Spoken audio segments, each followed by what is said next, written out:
I'm Dave Palumbo, founder of Species Nutrition.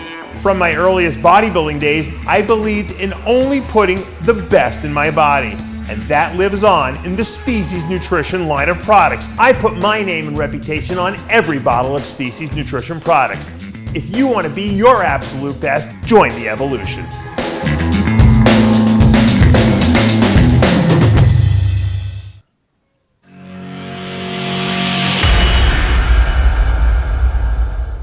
Welcome back to RXMuscle Spotlight. And today's guest is the epitome of someone who never gives up. A guy who's been doing it longer than I have and has never quit. And this past Masters Nationals finally earned his pro card in the Classic Physique division. In the 55 and over division, the man I'm talking about is Scott Mabry. Welcome to the show. Thanks, Dave. Thanks for having me, man. It's an honor to be here. Appreciate it. 56 years young, and you got your IFBB pro card finally after all these years of competing. You've been competing, 3 decades now, right? Or four yeah, decades. and actually at the end of the day, man, time goes by extremely fast. Before I know it, I'm like, wow, here we are, 56 years old, and I'm still doing this stuff. This is crazy. Now, people might recognize the name. A lot of people know your brother, Monty Mabry, who was a very good bodybuilder, and you tell him he's making a comeback next year, so that's cool to hear about that. And you train with a good friend of this show, who's been on here many times, Artie Caldwell, or the natural wonder, as we call him. Absolutely, man. Artie is absolutely a beast, man. Me and Artie been together for, seriously, 19 years. And that's a lot longer than a lot of people have been married, okay? And so, I don't know how honestly, at the end of the day, we linked up when he was like 17 years old. Wow. I think we lost him for a second here.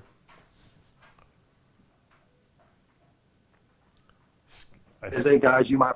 And you have to, Scott, imagine Artie. Can you repeat? You broke up for a second there. We lost you when you were telling us you met Artie when he was 17. Then okay, I met Artie when he was 17. Okay. Me and Michael Moore, aka Bounce, we were training partners. Artie rolled up in the gym. It was called Better Bodies back in the day. Okay. And he says, can I train with you guys? And Artie, you got to picture this guy rolling up in a Cutlass, and with his pimp hats in the back of his window. Okay, and so I'm like, heck yeah, you can train with us. And so, we didn't know that he was only 17 years old. Wow. But, we kind of took Artie underneath our wing. And we were doing our thing. He was banging with us. We just kept going. And then at the end of the day, is that even from then to now, is that when we link up, is that it's like we never missed a beat. Is that we train intense. We're old school training. And honestly, nothing against a lot of these young cats out here, as far as how they train. I would never knock someone's training, but when we train intense, I'll say intense. So it's heavy and it's volume, and it's been able to kind of make us last throughout the year. Artie's extremely strong, and he's pushed me, and I pushed him.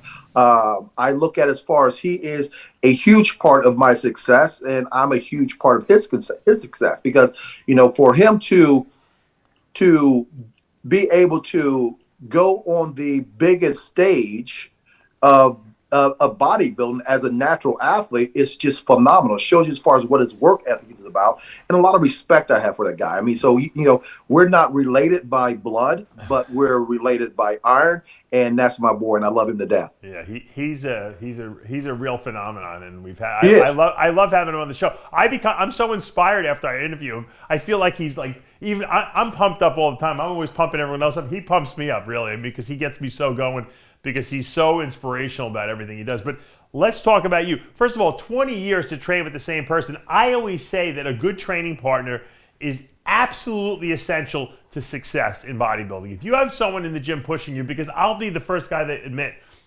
when I first started, it was very hard for me to push myself into that uncomfortable zone.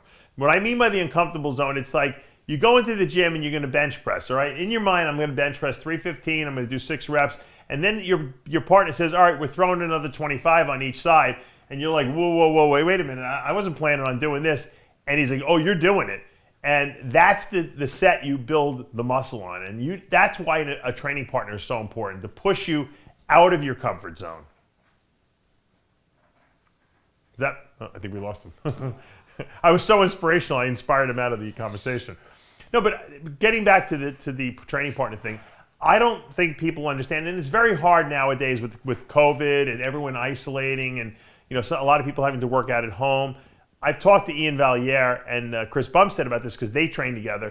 And if you have someone who's pushing you out of where you're comfortable being, you're going to make improvements because your body wants to do the same thing every single time. Let's face it. And it's a lot easier to kind of mindlessly go through it. But to put weight over your head on a bench press or on a squat rack, that's a lot more than your normal lift. It's unnerving. It traumatizes your nervous system. It mentally screws you up. And no one wants to really go through that, but that's why it's important that you have someone pushing you, especially on the days that you don't feel like, hey, I got it, or maybe I don't feel the strongest, I don't feel the most endurance, but you got a partner there pushing you through the tough times, and then you do the same thing for them when it's their turn, and that's what makes a great team. So I'm just talking, I know we lost you for a second there, Scott, but I was just talking about the importance of a training partner. Especially long-term for long-term success.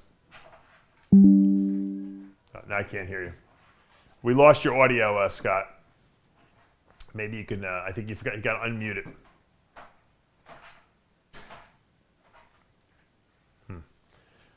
We'll see if we can get him back here. I'll just keep blabbering. What about now? Oh, there you are. Okay, yeah. Talk about training partner importance. Can you hear me? Is everything good? Yes, you're good. Okay. We were just talking. We were, a bunch of the guys were together. I want to say not this past weekend, but last weekend. And honestly, a lot of the guys were envious of the partnership that we had because a few of them were saying, "Well, hell, we can keep a partner for a few months, let alone several years." Yeah. Me and Artie are pretty consistent. Especially as far as when it's time for him to compete, and that means a lot to me, even as an amateur.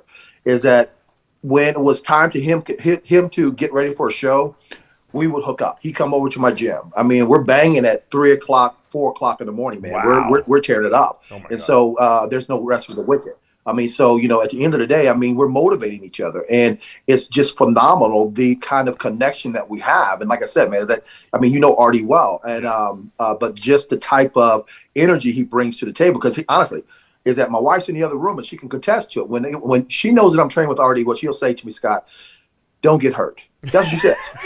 Don't get hurt.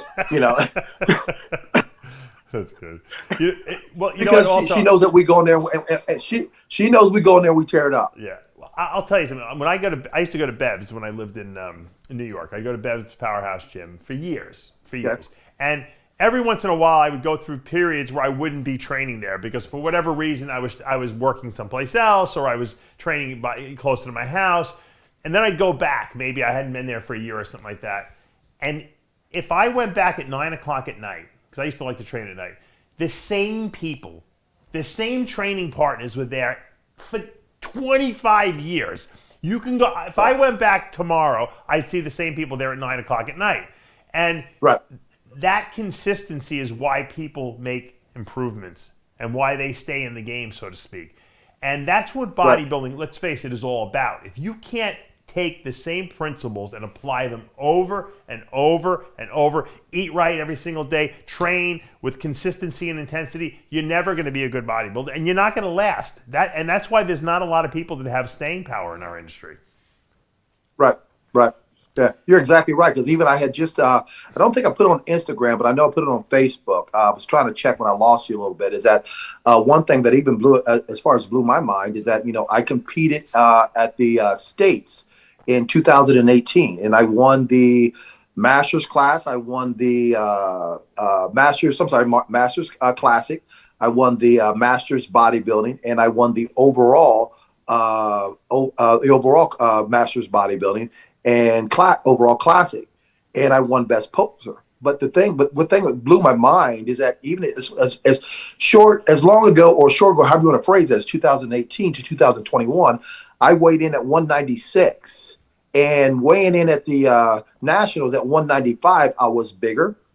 I was leaner. Yeah. And it was just night and day. Even, and that contests to as far as the consistency as far as what we do, as far as in the sport, is that you have to stay consistent. Is that even when I went to the nationals, man, is that, I didn't go in with the mindset to win. I really didn't. Because I know I looked phenomenal at the States in 2018. And so now I want to beat that guy. That's who I want to beat. I want to beat that guy the last time I stepped on stage. And so that's the mentality that I have going in. And so now when I went and I not just won my class, but I won the overall, it just blew me away. It was overwhelming. And then that's when everything came come flooding back as far as how long I've been at this thing. I mean, 30 years is a long time. That's a very long time. Yeah, I mean, it's a long time to you have no injuries? Be grinding. Yeah, I mean, I do have. I've been lucky because, again, is that I can contest as far as how we train. I have a small pec tear and I have a small bicep tear. But that's about it. But I've been able to kind of, nothing has kind of kept me out. And so at the end of the day, man, it's being able to kind of, look back. And even before I decided to do the Masters Nationals, my wife was telling me, she said, you've been dieting, since we've been married for the past 30 some odd years. And honestly, Dave, is that, I may have a year off here or there, but I've never been off consistently 3 or 4, 2. I've never been off 2 years in a row. I take a year off. Right. But again, is that because it's how my head works, is that this is what I do. People ask me, it's like, what are you doing when you stop working out? I don't understand. That question doesn't that's not going to happen, right? It doesn't make sense to me. Right. Yeah. And that's why you look great, because you never really were out of the game, I think. And injuries. Like you said, you didn't really get hit by the injury bug. A lot of guys have major injuries. They need joint replacements and stuff like that. I think the guys that are over 50, even the guys over 60 that are successful at that level, it's because they've stayed healthy, okay? Whether it be because they're training safe or not, it's just, or maybe they just got lucky, and they're consistently applying the same bodybuilding lifestyle principles over and over and over again. And if you do that, you can stay in the game. Once you leave the game and try to come back to it, it's very, very hard. Now, you're 56, you got a pro card, you got your diploma essentially, okay? You've been validated as all the years that you've been working out, you're a pro. Are you going to use that, or are you kind of done? Well, at first, honestly, because my wife said, I thought you were done. I thought I was too. Because what's ironic, in 1994, I competed, I think I want to say 153. I competed in Toledo. I won my class in bodybuilding, won my class, and I won the overall. And now here it is in 2021, winning my class and winning the overall. This is my final hurrah. Right. And then talking to my brother, he said, "Man," he goes, "you can't stop." He said, "You've spent all this time competing, and so why not do a pro show?" Right. And so. Losing him again. I think Scott was actually going to do the pro show at the Masters Nationals, and then he decided not to, but his brother had tried to tell him to do it, and now he's got the DC Classic coming up in 8 weeks. That's what he's going to probably tell us if we get him back here. And let's see if we can get him back. Scott, you there? Yeah, you are. So I was just telling people, you're getting ready. Fix the audio again. I can't hear you. I was telling people that you're getting ready now. Is that it? Yeah. I told people you're getting ready for the DC Classic in 8 weeks. Is that correct? Yes, that's correct. Okay. And is that going to be the final hurrah? Or you're not putting you're not saying definitively? Well, I'm not going to say definitively, man. Okay. Man, honestly, at the end of the day, is that I've kind of got my battery's been recharged, which I thought my battery was it was low, and so it's kind of I'm wanting to still keep doing my thing at DC and see where I'm at. I want to go from there. So yeah, well, I'm still going. I'm so happy that you got that pro card, because being a guy who never got it, I never got the pro card. Obviously, I can completely respect the journey that you've taken. All the effort you've put into it, the time, the money, the sacrifice that goes into that, and you're still doing it. But you know what? You love it. You live in the lifestyle. You have a gym. Your brother has a gym 20 minutes from you. this is what you do. And when you put out to your clients, hey, look, you know what? I'm 56 and I'm still doing that at an elite level. You guys can certainly get into the best shape of your life. That's inspirational for the people you train. Right. Exactly right. And honestly, man, is that I guess at the end of the day, I get so caught up in what I'm doing, I'm not realizing that I'm inspiring others. And that's the honest truth. You absolutely are. I am inspiring others because I get so many people reaching out to me, whether it be on Instagram, Facebook, or someone who hasn't seen me in a long time, or even my clients, and it's humbling. At the end of the day, it's humbling because I don't look at myself in that light. Is that I'm just doing my thing. I'm doing something I love. I'm doing something that I enjoy.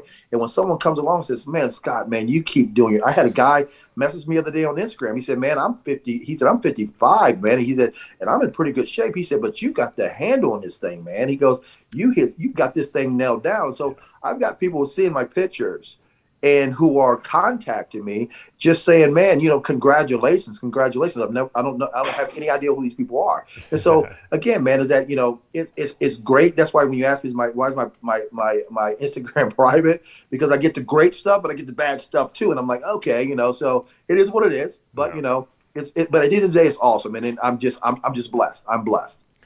Well, congratulations on the huge win, and give my best and my regards to RD, and keep up the great work, and I'm going to keep watching you and living vicariously through you, because I ain't getting back on stage, that's for sure. But I love watching guys from my era doing it and getting it done and still going up there. And I'm glad that people are holding shows for the Masters guys that still want to compete, because it's discouraging for you to have to compete in the open division against guys that are obviously 20, 30 years younger than you. I like to see our guys, that we competed with back in the day, being able to square off against each other. It's like watching the old timers game in baseball. You know what I mean? Absolutely. You love to see the guys you looked up to still doing it. Right. And I enjoy it, man. But again, go ahead. No, go ahead. You finish. Well, I appreciate your time, man. I appreciate you taking the time to sit down and talk to me. It's an honor and a privilege to be on your show. So I'm gonna keep doing my thing, and you keep an eye out for me. What's RD doing? You said in the beginning. Are we going to see RD on stage this year? Yeah. Well, he said right now that he's done for right now. He said really?